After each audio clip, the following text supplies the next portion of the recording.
You're listening to Kerry Lutz's Financial Survival Network, where you get valuable information you just can't find anywhere else. To thrive in today's trying times, you need the Financial Survival Network, now more than ever. Go to financialsurvivalnetwork.com and get your free newsletter and gift. Financial Survival Network, now more than ever. Welcome. You are listening to watching the Financial Survival Network. I'm Kerry Lutz. Well, 2023 is already upon us. We're racing through January. It's January 10th now, and James F. Locke Jr. is with us.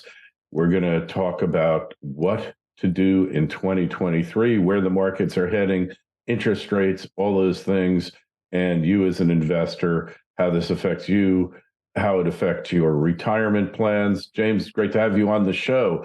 Happy 2023. Is it going to be a happy 2023 for investors? Well, now you're asking me to look at my crystal ball a little bit. And not too cloudy. No. Right now, kind of looking at the market in 2023, it's really going to rely on the Federal Reserve. And if we get this, let's say these quarter point, or 50 and a quarter, if we kind of get to that 5% mark that the Federal Reserve is targeting, which is kind of what the markets are expecting, then we might have the ability to, show some growth in 2023. The instant the Fed, changes their tune a little bit, then, kind of all bets are off. So let's just assume that we're going down this path where we're going to get another 3/4 point. That's a headwind on the market. Anytime interest rates go up, it's bad for all financial assets. So the fact that we know it's coming, could mean we can kind of look into the future a little bit and predict it. And predictability is always the best thing for the market, reduces that volatility. So I'd like to say the way it is now, I could see us up in 2023. Yes. All right. But this is not your typical market where you just throw money in and almost any sector other than resources, it goes up. Yeah. What about energy? Seeing a better outlook for energy? I think energy and the banks, you might get, I know we got earnings coming up right now, beginning of the year with all the bank stocks. They have, with the interest rates going up, depending on, what happens, they have the potential to, show some growth and year-over-year growth. Certainly energy, was good last year, is going to continue that way. Variables, definitely the war in Russia, right? That could mess everyone up, and, who knows what's going to happen over there. I mean, that hurts not just energy, but, food as well. And again, the markets don't like instability, and you have a war going on, in Europe, which is just hard to even comprehend. We haven't seen that for, I don't even know what is it, 90 years or something? Well, so, we had the Yugoslav breakup and, yep. Serbia, Croatia, and all that good stuff. But yeah, major war like we're seeing now, no, it hasn't taken place since World War II almost. But, those are all these externalities that we can't really handle or account for. We just kind of have to do the best we can. So American markets, do we stay focused on American markets? And does that mean that the dollar is going to remain strong and the euro weak and all that stuff? Yeah, I think the dollar is going to remain strong for a while. We're it always makes me nervous to even say it, but it seems that we're a little bit ahead of the curve on a lot of the important factors, interest rates, inflation, things like that. So the dollar is going to remain strong for a while, right?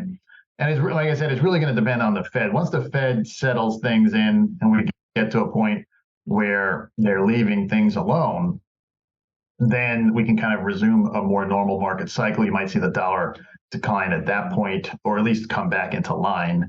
Right now, as compared to, where we are right now with the dollar just being significantly stronger, than other currencies. So we generally focus on the U.S., and what we're doing. We're not too international focused. I like to keep all of my clients and things of that nature in U.S. dollars because we're not trying to take currency risk. That's an added unknown variable to the pot that we're trying not to stir up. So anything international we do, I end up working a little bit in the ETF side of the world, so that we can kind of keep the currency in U.S. dollars. So what about the tax situation for this coming year? We had these kind of stealthy tax increases get passed last year. How does that affect you as an investor? Yeah, we should just assume the government's coming after our money, right? Mm. And you know what? They know where the money is, right? And it's all in a lot of these retirement accounts and things of that nature. So we can't, you can't let it bother you too much, right? So a lot of the times the clients that we have, we're dealing with a lot of qualified funds, a lot of IRAs and things of that nature. So while the kind of tax numbers are still a little bit low, 2021, 22, and now 23, and we really do focus on people taking advantage of those tax brackets, doing Roth conversions. And I know you can't convert all of your money, right? Some people say, I don't want to pay a single dime in taxes. But we do try and say, hey, how do we best figure out a way to convert as much as possible within your, tax paying threshold? And, it's easier for married couples. A lot of times there's more room in there. You do have to watch out for those IRMA bumps, when you start, because as everyone knows, Medicare is a tax. The more money you earn, the more you're going to pay for the same service. So you got to be careful about, how far you push that kind of envelope. And the best we can do with taxes is vote for, politicians, right? I always say, forget about parties, right? Look at your pocketbook and vote for the person who's helping it the best. Yes. And hopefully doing some good for the country as well. So sectors coming up, you thinking like big consumer defensive stocks for the coming year? Because, you and I are clean shaven here. We're buying our Gillette shaving cream and razor blades and food and all of that good stuff. So we look for defensive, higher yielding stocks. We look for dividends. Don't just survive, thrive. The Financial Survival Network. Goldterra Resource Corp is a gold exploration company that has assembled a highly prospective district-scale land position on the doorstep of the city of Yellowknife in Canada's Northwest Territories. Goldterra is currently focused on expanding and delineating gold resources at the company's Yellowknife City Gold Project with a goal of discovering over 5 million ounces. With ready access to infrastructure and multiple high-grade gold discoveries, Goldterra is on track to re-establishing Yellowknife as one of the premier gold mining districts in Canada. Goldterra trades as YGT in Toronto and YGTFF on the OTC. For more information, go to goldterracorp.com. That's goldterracorp.com. This is the Financial Survival Network. The information you need to thrive now more than ever. Yeah, we always push the higher yielding stocks, and because in the retirement sector where we are primarily, that's critical. Right. And you want to make sure you're getting paid. Right. As we step into 2023 here, we had a abysmal 2022. Interest rates go up. So all of your, fixed income investments are down in price. The stock market lost 20%. NASDAQ was, a complete debacle. I don't know where that ended, 35 or so down. Right. Mm-hmm. So when I talk with clients, I break them into 3 different groups, right? Because a lot of times people come in and say, hey, can you talk to my children about this? Young investors, things like that. I say, first off, don't go out and buy gold or Bitcoin or something like that. Of course, with Bitcoin down right now, it may not be a bad play, but use your retirement accounts, use that dollar cost averaging, kind of stay the course, keep putting in as much as possible. Because believe it or not, for you, everything's 20% off, right? Everything's on sale. So get as much as you can right now. When you're getting closer to retirement, maybe within those 10 years, and this is when people start stepping into our office to understand, hey, how do I turn this lump sum of money into a stream of income that's going to be there longer than me, right? And maybe longer than my spouse. The first thing I always say is, A, don't panic, right? It's going to be okay. But that's where you need to start making that transition of how you're investing. And you talked about, Gillette defense stocks, things that are going to pay you some sort of dividend, things where you can say, hey, the volatility movement isn't going to be as critical because I know I have this income stream coming along. So you want to make sure you're getting paid versus relying on stock market growth. Because when you're a few years out, you don't want to get caught in that trough, right? Go back and look at the year 2000, right? The market started going down. If you were a couple of years before retirement, you get stuck at the bottom. Well, now you're not retiring, right? So there's a lot of factors in shifting how you invest as you approach that retirement age. So you want to make sure that 20% down markets don't affect your paycheck, right? And if you're in retirement already, or you're right at it, or you're in it, and you say, oh my gosh, I had all this money last year and now I don't have it. Can I even retire? Well, you need to sit down with someone, fiduciary, make sure you understand what your income needs are and make that shift as soon as possible. Because it's not a matter of being in the stock market or out of the stock market. And lots of stocks out there pay a large dividend. Now that's not guaranteed or anything like that. Dividends can always be cut, but they're sticky, right? Coca-Cola hasn't cut their dividend in over 60 years. They lived through a lot of turmoil paying out that dividend. So it's a matter of being confident in your income stream. And these are things that we have to sit down with our clients and really nitpick and say, hey, where are you? What income is needed? What are you relying on? And if you just use the wisdom of math, right, and you take the guesswork out of it, then the 20% decline in the market, while disappointing, isn't going to affect how you live. And from my point of view, that's a discussion I always want to have with a client is, hey, here's why your money is going to keep being paid to you despite the market being down. And there's a lot of different instruments you can use to do that. Mm-hmm. So speaking of dividends, I saw like Verizon 2 weeks ago, it hit 7% yield. Now it's back down. And we're not recommending any stocks here. I'm just using it as an example of how the depressed market has upped the dividend yields on a lot of these household names. Stock like Walgreens, is over 5%. What do we see moving ahead here? Well, this is why I said you need to make sure you're in the right place, right? Everything is indicating that all the tech kind of investments, unless there's something very unusual, unless Elon Musk comes out and says he's, mining uranium off of asteroids going by, they're going to struggle. I wouldn't say that that's not possible, if there's a way. And that's why I said, figure it out. He's definitely the Tony Stark of our time, but it's one of those things where you need to be careful and make sure that you are investing for value, right, rather than the value trap, right? There's no more Sears and JCPenney. It's Target and Walmart and things like that. You got to make sure that you're not losing principal value while you're getting paid along the way. Otherwise, you're going to be in trouble. And that's a balance of risk, right?